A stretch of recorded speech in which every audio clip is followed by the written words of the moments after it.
Welcome back. We're going to do math now, and we're going to continue our measurement unit.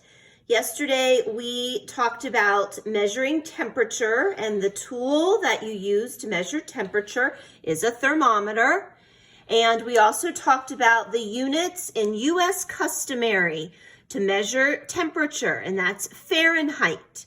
So with your thermometer that you printed in your worksheets this week, yesterday, I hope that you used a blue pen or marker or crayon to mark the temperature that you found at some point during the day yesterday. When I checked, it was 70 degrees Fahrenheit. And so I have taken my blue crayon and I've gone all the way up to the 70.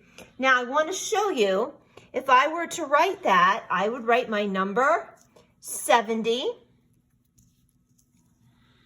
And this little circle I would put above it. That's the degrees sign.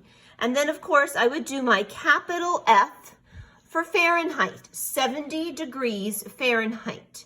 The little circle is the degrees symbol. Now, today, we're going to continue talking about measuring temperature. And today, we're going to talk about in the metric system, and they use Celsius as their units for measuring temperature. And what I wanted to show you here on my poster,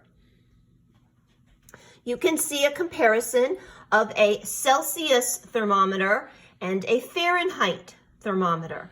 The numbers are different. This side is Celsius, this side is Fahrenheit. Now, that's similar to yours. If you look at your thermometer, remember, we talked about staying on the F side yesterday, that's Fahrenheit. On this side, we have the C, which stands for Celsius. So let's just take a look.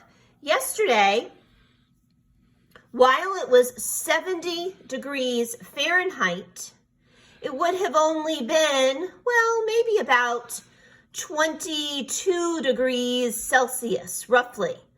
So you can see, you can compare what the degrees would be, whether it's Fahrenheit or Celsius. I have one more thermometer that I want to show you, and we'll compare some other things that we know. So here, with this thermometer, I have a side that's Fahrenheit and a side that's Celsius, just like we've been doing, and let's talk about some things we know. From science, we know that in Fahrenheit, the freezing point of water is 32 degrees.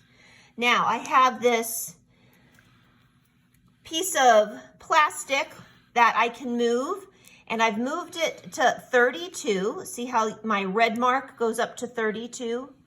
And when I compare that to my Celsius side, the freezing point of water would be 0 degrees Celsius.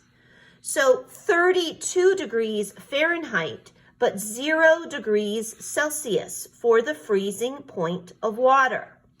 Let's move up just a little bit more. Often, the temperature of a room that most people find to be comfortable is about 70 degrees Fahrenheit. Well, that's interesting because that was our temperature outside yesterday when Mrs. Schultz checked, and you probably got something around that. So 70 degrees Fahrenheit is about 21 to 22 degrees Celsius. You can hear the difference there. Let's go on up a little bit more. It's something else we know.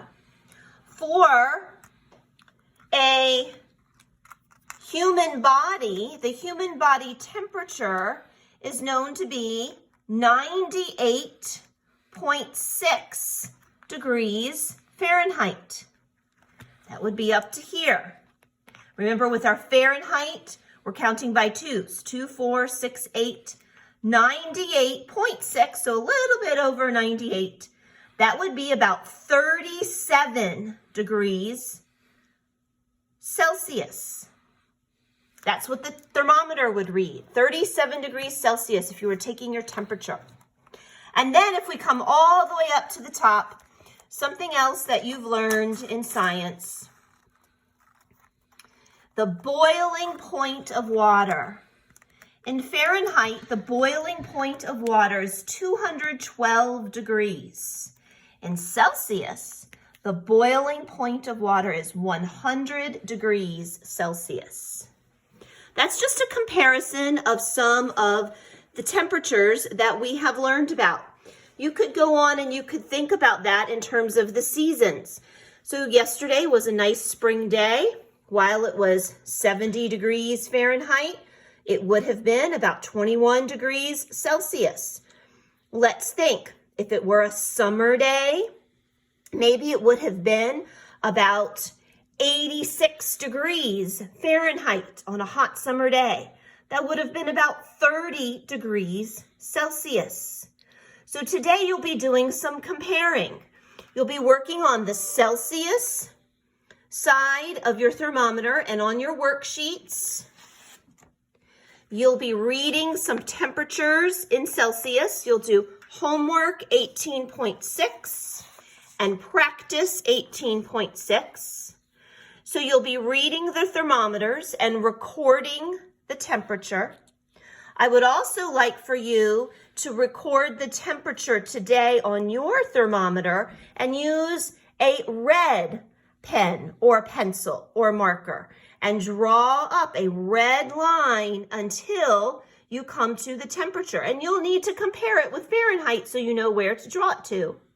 And we'll talk about that next week. I want to tell you about one more thing.